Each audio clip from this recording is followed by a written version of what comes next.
Awesome. Well, it's lovely to meet everyone. My name is Brittany. I am the co-founder of Sadu, and basically our goal is to tackle climate change by making it easy for everyone who is active to be eco-conscious. I started off my career kind of in sustainability, working on the innovation side. So this is corporate venture capital or corporate innovation, supporting different, I would say, departments looking for clean tech investment opportunities and venture capital funds looking for the same thing. So I will pass it over to my co-founder, Elise, for a short introduction as well. Hey guys, nice to see you here. Yes, I'm the second half of the co-founding team of Sadu. My background is a little bit different. I started off in the data science side of things, very heavily in the maths, statistics, etc., and have more recently moved into product management. But it's always been centered around how data and information is used to have insights, to create decisions, all of this type of thing. And something that I have now become more passionate about is how we can actually use some of the information that we have for a positive impact and to create a bit of change in our everyday lives. So before we kick things off, we wanted to start with a question. We'll have a couple of questions as we go through the thing, just to make sure you guys keep you on your toes. And maybe we've had a long day in the office. So first up, how many trees does it take to offset a flight from Berlin to LA? If you could cast your votes, tick tock, tick. And you might have guessed it, as we had been introduced, that's the flight between myself and Britt at the moment. So we're very conscious of this and how we are tracking. Okay, what have we got? This is the result. Okay, so all right, interesting. So we've got a lot with 700. The correct answer is 7. So it takes approximately 7 trees to offset a flight from Berlin to LA. And Britt, you want to explain a little bit more about the answer to that question and what we're talking about today? Yeah, absolutely. So I think this kind of stat and the way that we interacted with it really gets to the heart of kind of what we're working on and this idea of climate change. So we think that, you emit around 1 metric ton on a flight from London to New York. So that is kind of hard to comprehend in terms of daily activities. One tree actually captures about 48 pounds of carbon as well. So kind of putting that into perspective in terms of trees to flights. But regardless of the numbers, climate change is a really big, scary problem. And it kind of seems so overwhelmingly big that it eliminates the capacity of the individual to in any way kind of make a change in their daily life that they believe will actually have a difference. And it's true when I think about, whether or not I decide to use a straw, like how many sea turtles am I saving? Are these sea turtles actually going to live? There's so many steps in between that straw and that sea turtle that it's really difficult to understand. And so this is where we actually want to make that connection and leverage data that is being created on an increasingly, exponential scale in order to help make that concept of individual action in relation to climate change a bit easier to comprehend. So this slide is being a little finicky. And then in addition to individual impact, I think a lot of the times people say, well, what difference is my one straw going to really make? Like maybe I will feel better about the 7 trees that I can plant in order to offset my flight. But at the end of the day, you still see major companies, specific industries related to oil and gas, related to logistics, related to energy that's responsible for about 1/3 of the emissions globally. And think about kind of just the Goliath of the role that they play in the climate crisis. And these are kind of institutionalized systems, which seem impossible to have any control over. So then there's the idea of like, hey, I'll just leave it up to regulators. I'll leave it up to government. I'll leave it up to these major corporations to actually change their business processes.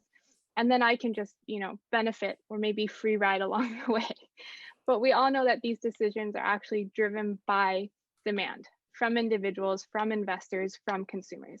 And that demand is starting to be reflected in the balance sheets of these corporations and in calls to action. So just think of like Greta Thunberg and all the wonderful work that she's been doing to kind of motivate people and get a new generation really excited about the changes that need to be made to live in a society that actually mitigates climate change.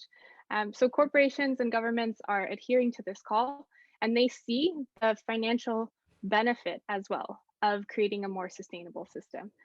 This means, by backing sustainability efforts, they can offset the risk that climate change poses to some of their assets.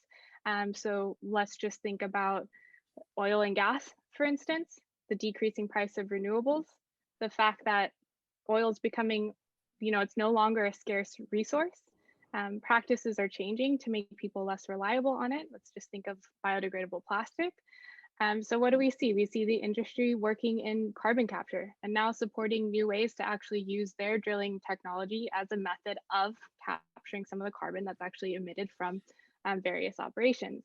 We have companies that are, of course, marketing specific products in order to reach net zero targets as a way to show that they're being held or that they're responsible to both their consumers and to their investors.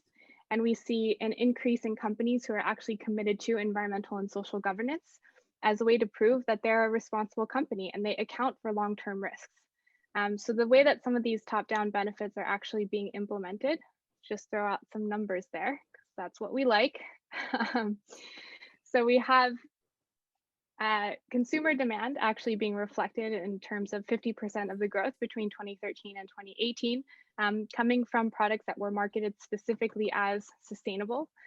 We have institutional demand from financial investors and retail investors alike. This can be reflected in the fact that Goldman Sachs actually wanted or is committing $750 billion to not only sustainable finance investments, but also to internal operations over the next 10 years. And then, of course, we have organizations like the UN and state level commitments.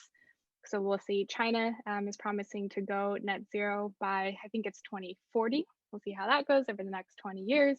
And then we have companies like Ford and Facebook that are aiming to do the same thing with their operations. So we see this top-down push, and it may feel like there is no need to then support that top-down push. However, where there's a push, there's a pull. And so it's important to actually understand the connection between what is driving the decision-making factors of these organizations, how we can encourage this type of behavior, and how as consumers or individuals, we actually have the power to kind of influence the decision of these institutions. So with that, I'll hand it over to kind of look at the data that can help us play that role over to Elise, who can share a bit more about her perspective on this. Yeah, so I think data is just a really natural thing in our lives now, and it will become more and more natural. And just, I mean, to us, I'm talking to an audience here where it is natural, and I think we're seeing that trend as we go further and further, that it will not only be natural, but it will also be comfortable. And something that we now know is our data's out there, it's everywhere, we're giving it away. And we're going to see a trend where we start to actually want something in return, and be able to take some of that power back into our own hands and go, all right, well, actually, let's start to see my own insights. Let's use that information myself to be able to start to understand the connection between decisions that I make and the impact or the consequences that they have. It's readily available. We've seen the trend with wearables, we're seeing it with the Internet of Things. It's just out there that we're collecting more and more information, but we're in the information age. We need to then turn that into the informed age. Like, what are we actually going to do with that information? How are we going to make better decisions off the back of it? So this is where Sadu comes in. Yeah, exactly. So the transition here is really that looking at the different services that we use to capture and understand our data, whether it be Instagram and buying a pair of shoes that we see on Kylie Jenner, or whether it be buying stocks or buying GME because we spent 20 minutes laughing at memes on Reddit. Like, these are real examples of how people actually shape their decisions based off of the information that's provided to them by apps. So we decided to use this mechanism and really connect it to eco-conscious behavior change with the concept of Sadu. So in order to kind of understand our daily impact and then leverage that to support projects that are eco-conscious, we've created an app that turns calories burned or kilometers covered into trees planted in global reforestation projects. So again, this is our attempt to take data that's already being generated on a daily basis, whether it comes down to, let's say, mobility choices, transportation choices, how often you work out, whether or not you're competing with your friend to run more miles on a specific race, and then actually use that to understand your impact. And from there, understand the different types of projects that are out there that are actually countering some of the larger environmental risks that are posed. So this includes tree planting projects like WeForest. So for instance, WeForest will plant trees specifically within the Brazilian Atlantic forest, and they're really focused on using, let's say, sensors and satellite data in order to understand the amount of, or the lifetime of a tree, and whether or not that tree is being maintained, how long it grows, because that actually affects the carbon sequestration capacity of that tree. There are other projects like Trees for the Future, for instance, and so what they do is actually teach different farmers this technique called forest gardens. And so they'll plant trees around their crops. And as desertification becomes more of an issue for these farmers, they're able to ensure that their crop yields actually increase by creating a protective barrier with these trees. And then also have the fruit to enjoy from the trees, either as some yummy snacks, which are awesome, or just as even a potential new revenue stream as well. So we really want to kind of emphasize this concept that Elise had mentioned earlier, that having your data and using it as a method, it's a transaction in a way. So what we share, we can be conscious of, and in return see an eco-conscious benefit from that.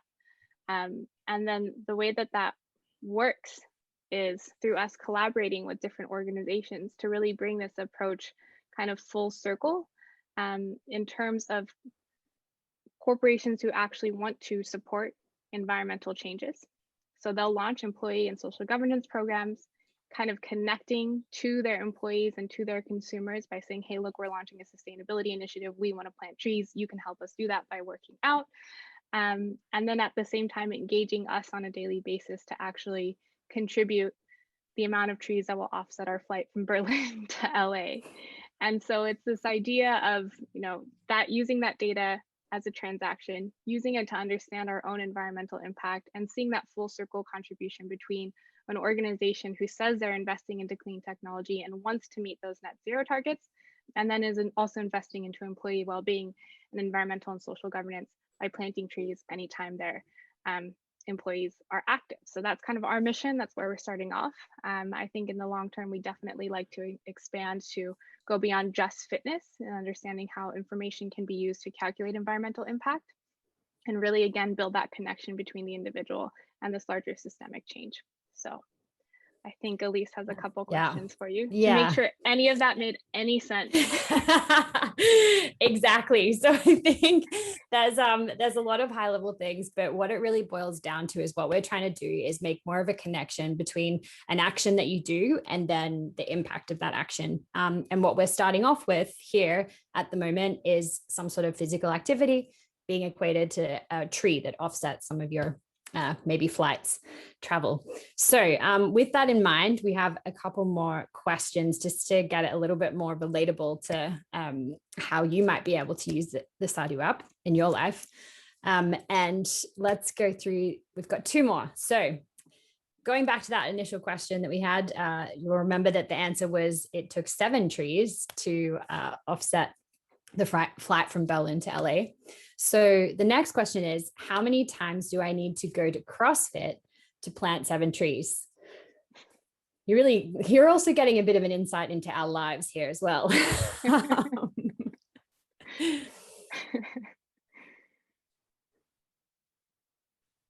I'm very curious. Yeah, I'm really curious. Okay, so we've got, all right. So we've got about, the main number is 6. Okay, so 6. Britt, do you want to have a go? Do you know the answer to this? I do know the answer. It's funny. We have 19% of our audience selected 19. Yeah. times, which is actually the correct answer. So it's a lot of work to plant 7 trees, which Yeah. makes sense. I mean, we can't just simply expect to offset our behavior without having to put any work into it, and to make some changes. So if any of you guys are CrossFit fans out there, just know, just know that it has the potential for making a good impact. Absolutely. And for those who are not CrossFit fans, but are rather walking fans, on my page, the next question's for you. So if we think about that recommended 10,000 steps a day, that's always that little circle that we need to meet. How many trees will I plant in a week? If someone's like quick enough to go and do some calculations from the last question, you might be able to get this, but otherwise take a stab.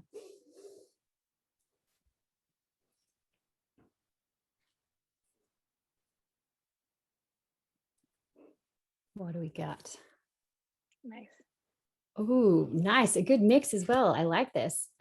Okay, so close, but the answer is actually 4.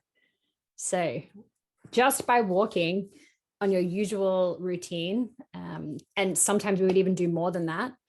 If we were able to have that activity be converted into something like trees planted to then offset some of our other behaviors and to allow ourselves to potentially come to a net zero, this is how it could be done. Cool. Thanks. And so I think just to wrap it up here before we have about 10 more minutes for some questions, just to dive into it. The idea is that using the information that we produce on a daily basis, we can actually drive the system changes that are necessary to create a more sustainable economy. And understanding how our information can be used to drive those decisions is a key part of what we're trying to do at Sadu.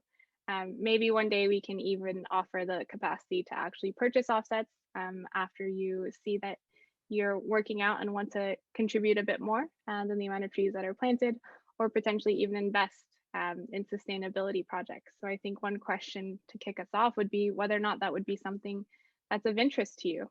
Do you want to change your behavior, or would you rather purchase offsets as a method to deal with climate change, or not deal with it, but help kind of mitigate the changes that we're going to go through?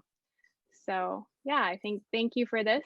We have a quote here that's on the screen, which I won't quote because you can all read, but I'll now wrap it up and see if you want to ask any questions. Or Elise, would you like to say anything as well? Here, I'll stop. Thank you very much. There we go.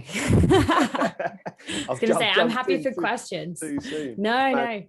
You can tell you two are vibing off each other as well. It's a really, really nice presentation, and you can tell there's that bond between the co-founders, which is great to see. So I'm going to kick off with a few questions, and we'll see if anything comes in from the audience as we go.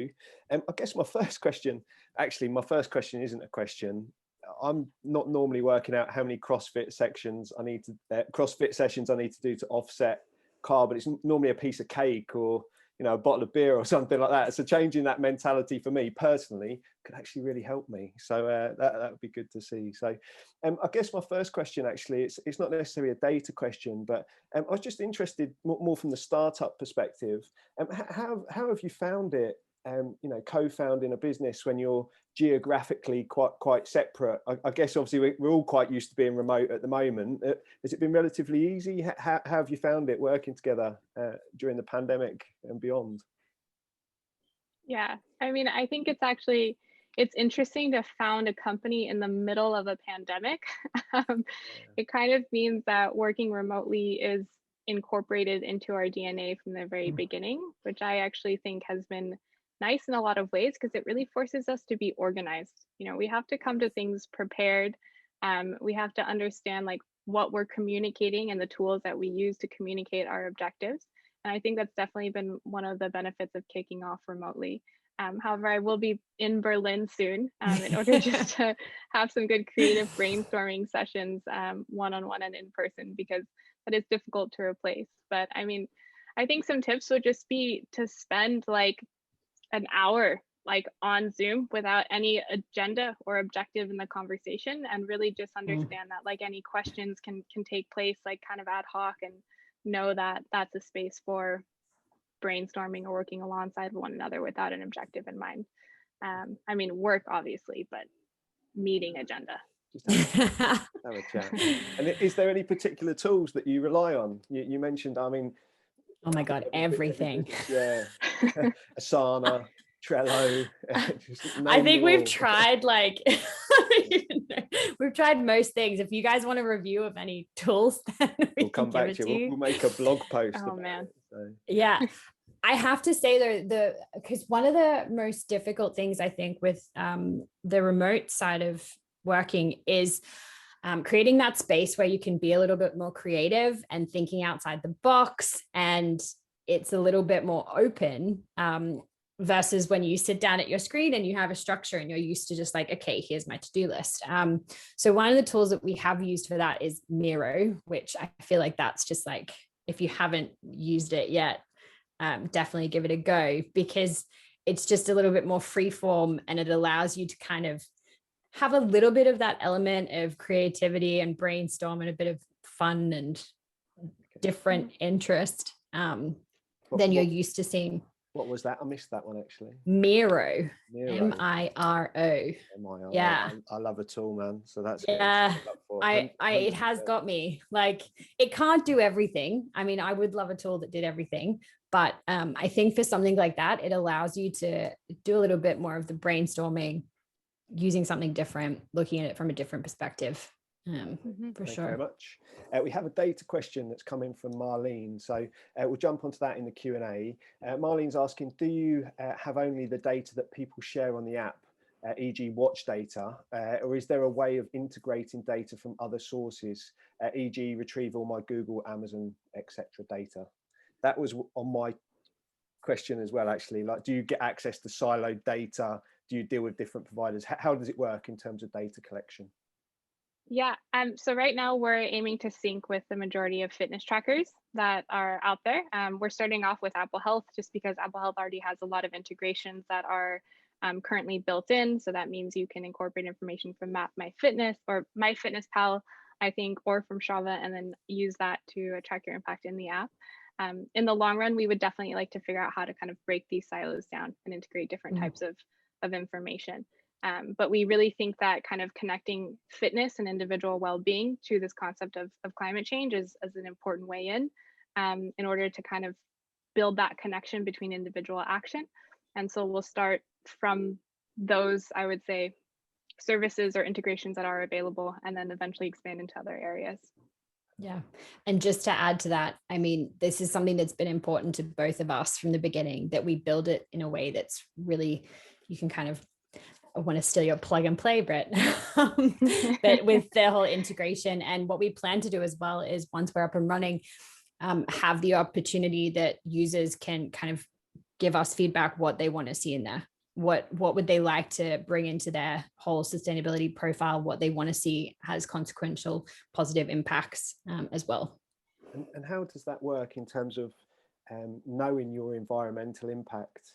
So if you're offsetting, it's, you know, this is 4 trees, or, you know, how much the impact you've had positively. Is there a way of also tracking, you know, as you say, that flight cost this much, or going for a meal out, or the cinema cost this? Is there a way of tracking that as well?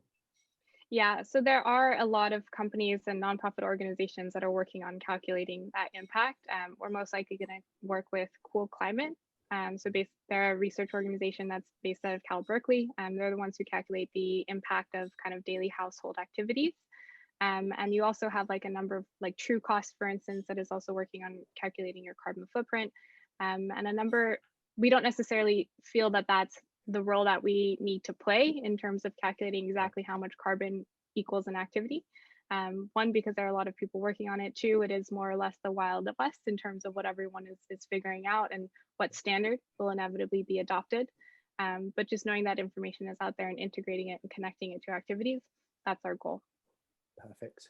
I'll jump onto that question from Chase. We've got a couple of minutes still. So Chase is asking, what is the most valuable data that you're collecting that helps with climate change through the app? So what's the really good stuff for you data-wise?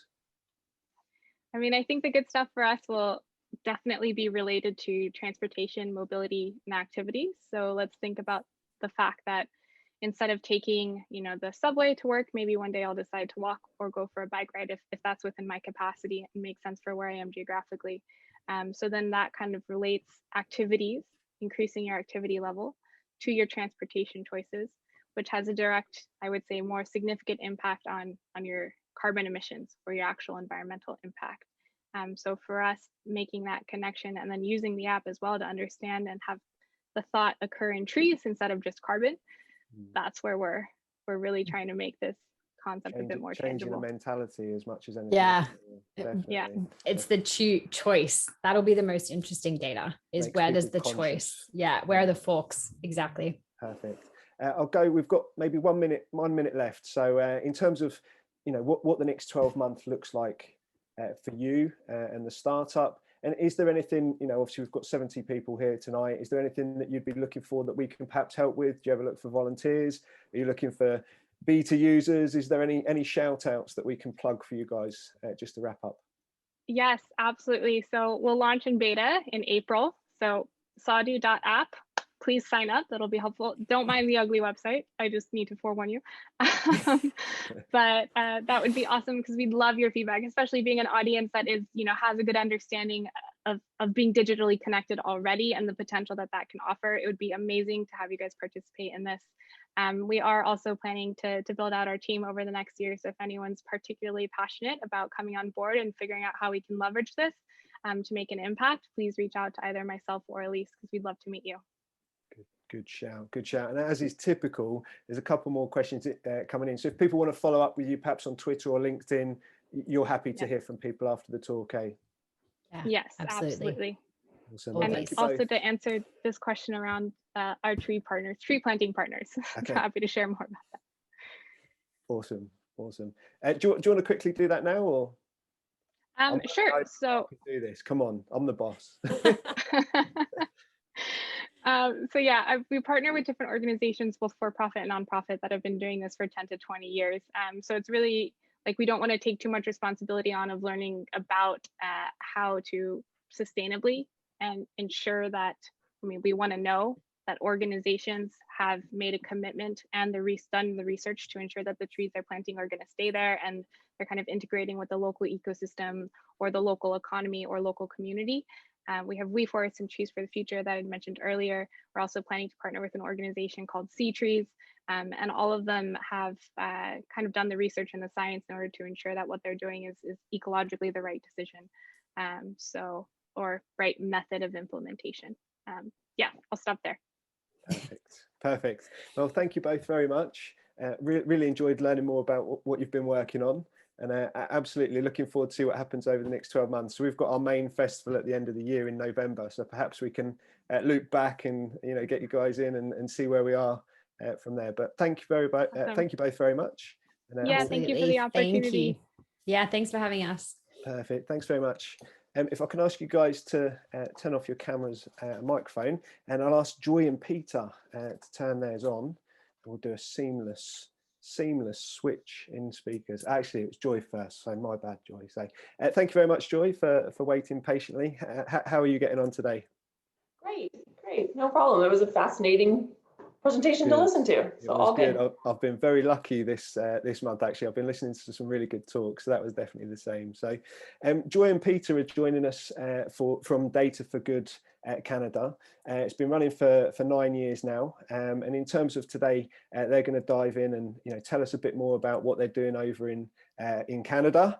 I'm really sad that Jess is missing this one. She's a proud Canadian, so she'd be representing for sure. So I think if it's all right, Joy, I'll maybe get you to share your screen, sure. And I'll get out of the way and let you get going, and then we'll come back at the end for some questions. And in terms of this, it'll be you first, Joy, and then we'll have Peter afterwards. Is it best to perhaps take questions at the very end, or is it better to come back for questions after each part? Probably at the end, I think. Yeah, perfect. Yeah. Okay, that looks great, Joy. So I'll get out of the way and I'll see you shortly. Okay, great. Well, thanks for inviting us. We're happy to be here.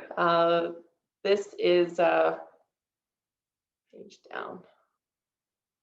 Okay, True North Data for Good So it's Canada's contribution to the global movement, and we're pretty excited to share what we've been up to. It has been 9 years for me, not quite as long for Peter, but he's been around long enough to be here today. So the year was 2012, and Data Without Borders was rebranding to DataKind. So if you look at this Economist, it was the weekly edition, October 20th, 2012. And I know all of us just love being called geeks and data huggers, but that was the blurb at the very back of that issue. And why was I reading this tiny blurb at the back of the weekly edition? Watch this, 2012 PowerPoint transition. I was on Emirates A38 or A60, whatever it is, that really big Airbus flying from Toronto to Dubai. And that's a 13-hour direct flight. So I had a lot of time to read through this whole issue. And this was a really tiny blurb at the very, very back of the magazine, but it caught my imagination. And it was about another beautiful transition. And look at those 2011 styles on Jake Porway and Andrew Codway. They had a year before, Jake had just done a blog entry that caught people's attention. It went viral, was passionate. People liked what he was envisioning. And at the Strata O'Reilly conference that year, they got on the stage and said, we're going to build this not-for-profit, and this is what we're up to. So I was taken, I got into it. I had a serious case of FOMO, and I wanted to put Canada on the map. So I maybe even wanted to launch DataKind in Canada. So I spent a while stalking them and trying to convince them that Canada had great data scientists who would get on board with this passionate vision of using data in the service of humanity. So here you can see, I did one of these how it started, how it's going tweets last fall. Here's me in 2013 saying, look, I'm going to go to this big data week event here in Toronto, and I'm going to try and find a co-founder. And I mean it, I'm serious about this. And then fast forward to last fall, how it's going. We hosted our first national datathon with all 9 chapters across the country working together on the data set presented by the Canadian Nature Conservatory. So it's going. We are busy. So made in Canada. And the proud thing about it, I mean, our relationship with DataKind is a symbiotic one. I refer to them as our cousins, and they, we're pretty proud though that we've been able to build this in Canada, with DataKind cheering for us along the way. So, okay, that is me being a TikTok noob, because I've seen a lot of people doing these point things, and I went, I'll make one of those. But I am a noob on TikTok, so that's just there for fun. But we started in Toronto. I'm originally from Vancouver, where Peter is today, but I moved to Toronto in 2007. And again, in 2012, 2013, I was looking for a co-founder. I found one in Victor Anjos here in Toronto, and we opened our first chapter. And very quickly, just as I had hoped, other Canadians started raising their hands. So the Calgary chapter was next. And then, it just sort of snowballed from there. People saying, I want to get involved. I want to build a chapter. There's great organizations and there's great data scientists in my hometown, and let's get going and let's build something that truly is a coast to coast, Canada-wide national not-for-profit. And so we have. So what does Data for Good do? We have monthly meetups. We showcase speakers and events. Of course, it's a Canadian focus on who we showcase, but there's networking opportunities for people. Then we have these data nights where we engage with what we call data ambassadors, people who are willing to roll their sleeves up and really get into the nitty-gritty of working with the data from our partners. And if we have partners who want to do something with us, but they don't know exactly what they want to do, we'll host these things we call project accelerators, where we'll bring our volunteers together with some of their representatives, and we'll blue sky, we'll brainstorm, we'll do the Post-it note thing, and we'll try and come up with what we could do together, and then go on from there. The big thing we do is these datathons. Typically, they're always in person, and last year they've all been virtual. But that's the culmination of our efforts, where over a 1, 2, or 3 day period, typically over a weekend, we'll try and address some of the pressing issues that our partners have. And last but not least, we do ongoing projects. DataKind calls them data corps, like the Peace Corps, but that is a branded term, so we just call them projects. But it's simply something we engage with for a longer period of time than just a weekend. And it's interesting because we actually had someone coach us through the understanding our brand and why volunteers are attracted to what we do. These are some of the answers, and I love sharing them because they're validating. So people said it's cool to be part of the global movement. They find it inspiring to see professionals like themselves giving back. And of course, the networking opportunities, you know, it's lots of them. We see data for good work experience on people's resumes, LinkedIn profiles, etc. There's a continuous learning aspect, and there's a sense of community as well. So people find it rewarding to use their talents in ways other than their day job. And they realize that the social purpose sector has high needs and huge gaps in this area. There's a bit of patriotism as well within Canada, and also a regional pride for their hometown or their adopted hometown. And that's okay as long as it's sort of driving healthy competition amongst the chapters, then it's fine. And then there's a feeling of being appreciated and making a difference. So that feels good.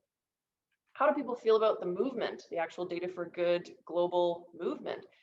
A lot of people said, I wish I had found this earlier. And they're validating that it is important to apply ethics in data science, that it does matter, that the not-for-profit and non-government organizational sector is seriously under-resourced. We see this in ourselves and we see it in our partners. There are charities out there that are really well established, but they're the exception, not the rule. There's so many under-resourced groups in this sector. Someone said, who are these beautiful people? They do amazing work. We'll take it. And then also people saying, I can and I do make a difference on these problems and for this country. So when's the next Datathon meetup and event, and how can I get involved as soon as possible? So we try and feed on that energy and keep them engaged, retain our volunteers, reward and showcase our volunteers as much as we can. So they asked us, what do we hope our legacy will be? Well, I hope that we can weather all the technology trends. I have a data science background, but I also have a MBA in the management of technology, and it's a mercurial industry. There's so many trends that come and go and competing forces. So I hope we can weather the storms of that, be agnostic enough to ride out the changes. The fact that we hope we brought together talented Canadians and created a shared sense of purpose. And I know we've already done this, so that's a good validation. That we reach the unreachable, a sector that has maybe been missing out on the data revolution.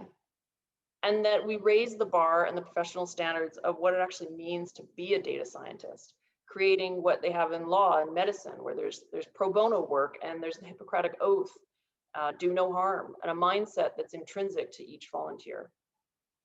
So I put these partners up because they're great organizations in Canada. They're also organizations that I personally worked on the data. So I tend not to be as hands-on with the data anymore. We've got over 6,000 volunteers across the country, but I did work on this data. And that's why I say I'm a recovering data scientist with relapse issues, because it is still really attractive to me to look at data and work on data. So I remember all these projects, and if you want to go to our website, and we have case studies on many of them to tell the full story of who they are, what their mission is, what we did with them, and how they're moving forward with what we did. I borrowed this from DK UK DataKind. It's too good. The ideal data for good projects. What do they have? They have a well-framed problem. They have a simple enough solution, like something that we can actually attack and work on in a reasonable amount of time, and then relevant data and a social partner in the sector that's willing to work together on this project. So what's a well-framed problem? Well, it's clearly articulated. If we can have someone say, well, how do we get more donations? That's simply too vague.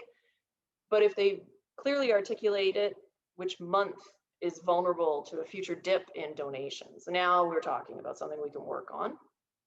It needs to be actionable. We want results that could make an impact on the organization over the next 12 to 18 months for its mission-driven operations. We don't want to be spinning our wheels and not making a difference on what they're doing. We hope it will make a huge difference on something they're doing in short order.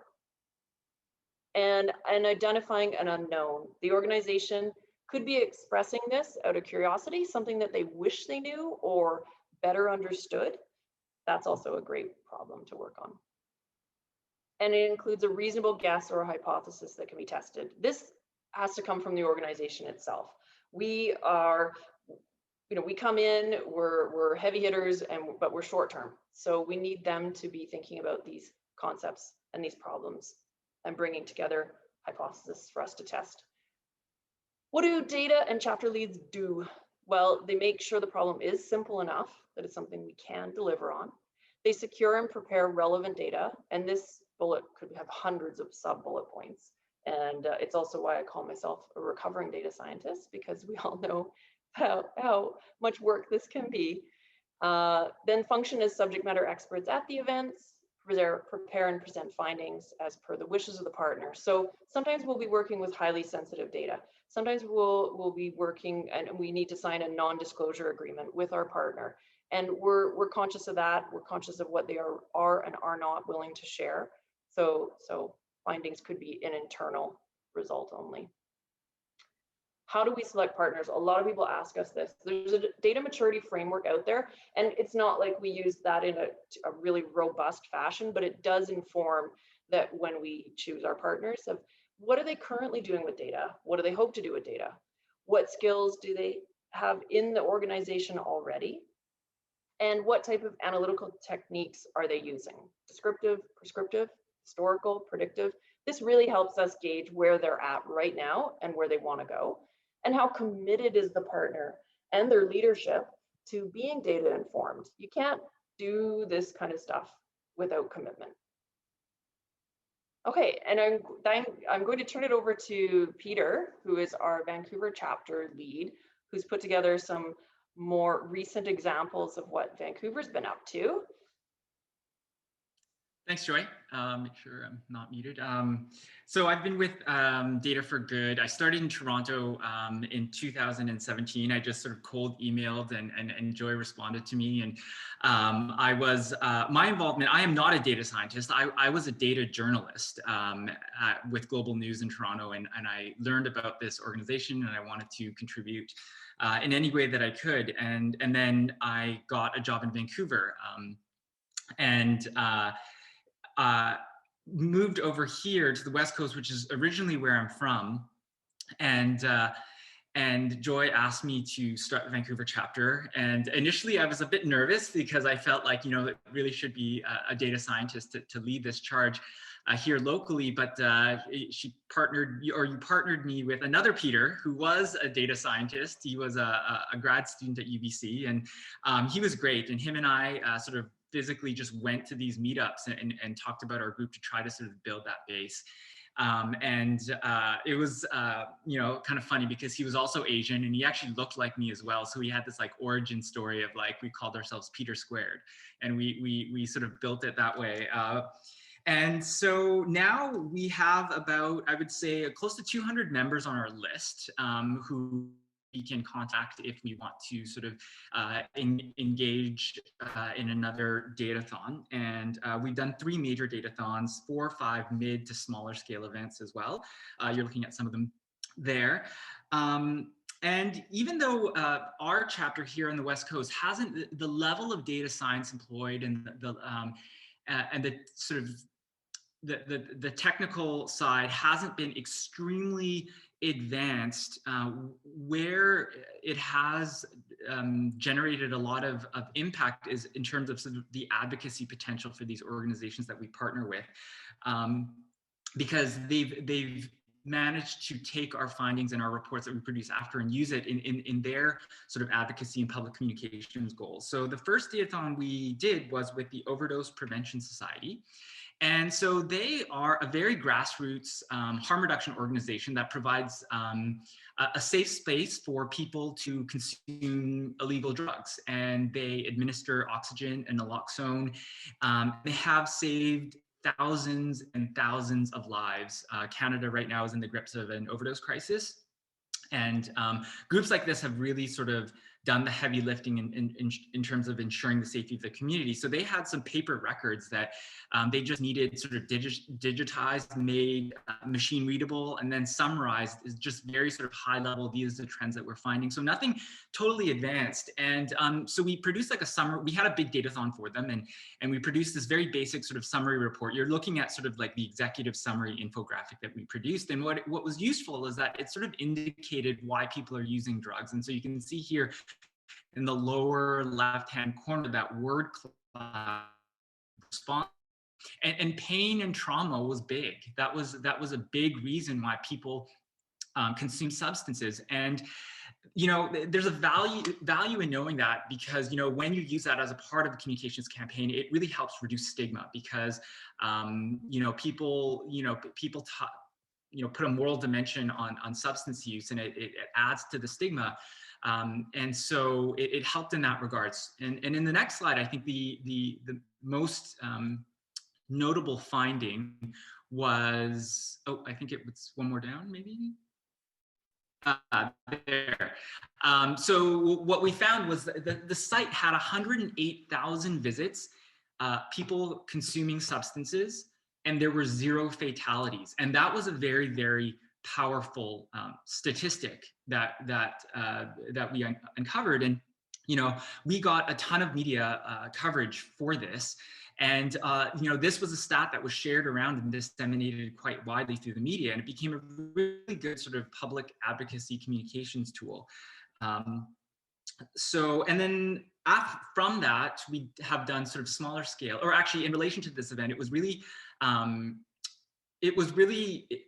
rewarding, I think, for the data journalists the data scientists who participated, because, Sarah, who's the executive director of the organization, came and spoke at the beginning of our datathon, and she turned to them and literally said, thank you for what you're doing. You're helping to save lives.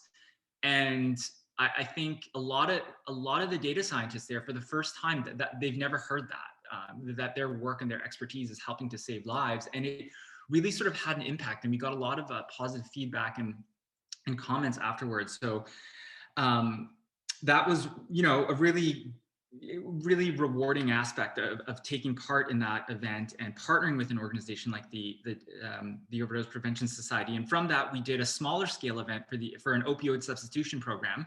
And this was like basically just a smaller group of data scientists working together on a much cleaner data set with much more focused questions. And these are a bit sort of easier to organize. We don't have to find like a big space that can accommodate 20 to 30 people.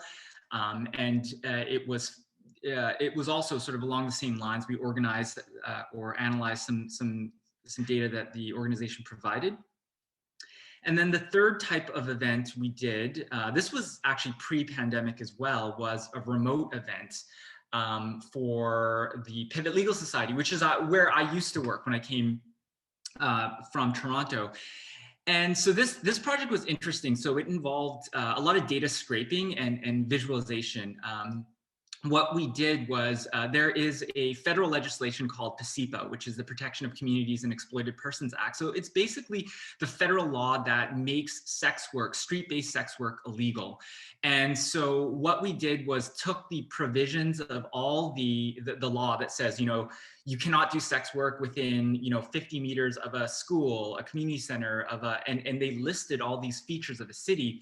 And so we plotted them out and visualized them on a map of Vancouver to create this map you see here, to really show that if you are a street-based sex worker, there is really nowhere you can go in the city to safely earn an income. And it becomes a powerful advocacy tool, because Pivot Legal Society is a human rights organization made up of lawyers, and they engage in strategic litigation to sort of strike down laws that run afoul of human rights. And one of the key communities they advocate for are sex workers. And so, oftentimes, an executive director or a policy director will be in rooms with members of parliament, with provincial politicians, talking about sort of laws that need to change and why they need to change. And so oftentimes that's through conversation. You explain to that member of parliament why this law needs to be struck down.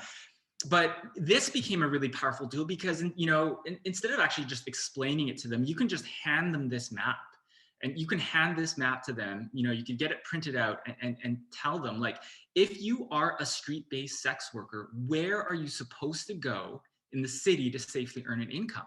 And if you look at that, it's really powerful. And what it actually showed also was that the one area of the city where you could engage in sex work is in an industrial area known as Railtown.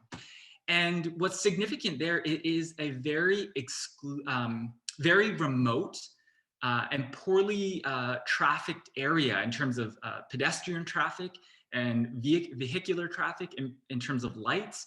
And so it is exponentially more dangerous for someone involved and engaged in street-based sex work to be there, which is the only place that they can be. And so, you know, visualizations like that become really powerful tools versus just simply talking to someone about the laws and how they need to change. Again, this sort of hits on the advocacy aspect and how the datathons that we've been involved with here out on the West Coast have really had a strong advocacy element to most of them. And then I think if you want to move down, I think I'm just going to finish off on the last slide here. And then our most recent datathon, this was right when the pandemic hit. We planned a full-scale datathon for Hollyhock, which is sort of a leadership retreat space for progressive organizations. And then, you know, then the pandemic happened, and, you know, me and two of the other sort of team leads, we had a meeting in a supermarket coffee shop about, like, okay, what do we do? You know, the society, you know, the world's going into lockdown, so we decided to quickly pivot to a virtual model. And we were one of the first organizations to, in my mind, as far as I can see or recall, to actually have a virtual datathon. And it was really successful. It was, you know, we got a lot of media as well. And it was really rewarding for the journalists, or excuse me, the data scientists to participate, because we were still contributing even when a lot of these events were sort of canceling or suspending programming. So, and that's the most recent one. And now we're working on sort of smaller scale projects. We're helping design a sort of youth education pilot study for a foundation. And we're also doing sort of a smaller project with Black Lives Matter Canada here in Vancouver and Toronto to help with their data needs as well. So the work continues, and we're really looking forward to you know, the time when we can meet in person again and have one of those big, large-scale events. I think the next one's going to be really big, because we're just all itching for human contact again. And that's it.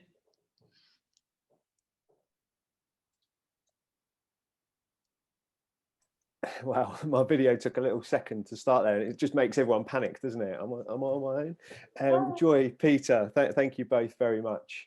I think I've said it a couple of times actually since we started our Data for Good month, that it's really rewarding to know that there's so many good people out there, you know, giving up their time and tackling these type of projects. So thank you both very much for that, and thank you for obviously coming to share with us today.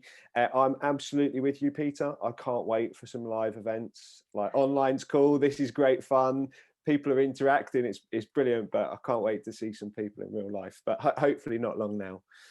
I just had a super quick couple of questions that I've seen we've perhaps got one come in as well, so if you're watching at home, please do fire in some questions. I guess this first question's for you, Joy. You've been doing it for 9 years now, which is, you know, a fair amount of time. Has there been any surprises, or, you know, what surprised you during that 9-year journey? Yeah. Oh, for sure. I know when I started myself, and I thought, well, I'm one person, I'm excited about what I see going on south of the border, but had a strong faith in what is here north of the border. And then to see what our first set of volunteers who came out being very much the leading edge of artificial intelligence, machine learning, data science, where to the point where I thought, wow, I'm not worthy. My technical skills do not stand up to the people that first came out to all our events. And I, you know, it was my role to have to say, you know, the social sector's nowhere near where the private sector is. And we, you know, we're the bridge. Do you have the patience for that? Do you have the time for that? You know, that kind of guidance. for the initial volunteers. And they were wonderful. They were amazing. Some of the stuff that first came out, and some of them are still with us, but they're in high demand. That skill set is it's not sitting idle. So the other volunteers that have come along, we've attracted more students along the way, people that are trying to build their portfolios and their resumes as well. So the biggest surprise for me is just the range of volunteers and the skill sets that have come over the years to our events. Fantastic. And what do you think that looks like now in your volunteers? What is the sort of split between this, super senior, machine learning specialists? I guess you've perhaps got some people that are visualization focused, people that are perhaps more sort of data analysis, stuff like that. What does it look like? What's the split look like? Well, I mean, Peter Kim is unique in that he is really well, he's got the tools to do advocacy and to be close to policy. Many of our data scientists don't touch that part. We stay away. We're not a special interest group. We're not trying to be political per se, because that's not our background in a lot of cases. But now I see people sort of warming to the idea of perhaps getting behind the issues, not just getting involved here, but maybe even going and joining the mission of the organization we partner with, and giving back in a more hands-on and permanent way to what they're up to. So that's encouraging as well. Yeah, definitely. Fantastic. We have had a couple of questions come in, so I'll take the first question there from Jonathan Collins. He says, first of all, congratulations on scaling Data for Good to 9 chapters and delivering all the projects that you have today. Really great achievement, and I would definitely second that. It's good to see communities growing in this way. He's asking, do you get much support financially or otherwise from the Canadian tech community? In terms of in-kind donations, we have had a lot of support. There have been startups, there have been established incubators, places that have given us space when we needed space. Right now we don't need it, but when we needed it, there were a lot of great in-kind donations, specifically of space. And then along the way, we've had so many great volunteers pound the pavement to say, we need coffee, we need bagels, we need someone to donate lunch, and it's pretty encouraging to see how people will step up with those kind of in-kind donations. Yep. But again, it goes back to the volunteers just being willing to do that door knocking and get those donations. Perfect. Yeah. And I guess one question is a personal question for me. So perhaps a bit like yourself, Joy. My background was in data. I was a data engineer for 13 years, but I've probably not been hands-on for 10. And I definitely like the idea of volunteering and stuff like that. But I have this picture in my head of, I could probably botch together a bit of SQL now, but I'd be quite quickly out my depth. Do you have requirement for people that have perhaps that bridge between tech and commercial and project management and product people? Do you have need for people that like me, basically? Yeah, I've changed. When I first started out, I had a bit of a elitist attitude. I admit it. I've seen over the years how anyone and everyone that wants to get involved with what we're doing can actually make a big difference. And so, yeah, no, any kind of volunteer is welcome. We have something they can do. You've given me hope. I'll make a good cup of tea. I'll come and make the tea for everybody. We had one more question there from Kevin. It's specifically for Peter, actually. And he was saying, Peter, do you have any advice on how to connect organizations who need help with Data for Good? So what's the best way for people to get in touch with you? The best way is just to go to our website, dataforgood.ca, and every local chapter has sort of a specific contact who will sort of engage with it at a local level. So it's basically a matter of determining where that organization is in Canada, and then connecting that organization to the closest chapter. Perfect. Fantastic. Well, I'm conscious a little bit of time there, so I am going to start to wrap things up. But thank you both very much for coming and sharing with our community. Very much enjoyed it, and hope you did too. I will quickly get Brittany and Elise just to flick their cameras back on as well, just to give everyone a group high five if they're. I've probably caught them snoozing. They've got a glass of wine, haven't they? And they're relaxing and chilling out. So welcome back. Yeah, thank all four of you very, very much. Much like Data for Good, we really do depend on the good people in our community to come and share, and hopefully we can provide a bit of platform for some of the good stuff as well. So hope you've all enjoyed it. Thank you very much. And I look forward to seeing you all again soon. Yeah, awesome. Thank you, David, and for everyone else organizing, Amy, all of that. Perfect. Thank Good you to very meet you. much. Good to see you. Yeah, thanks, guys. Thanks for having us. Bye.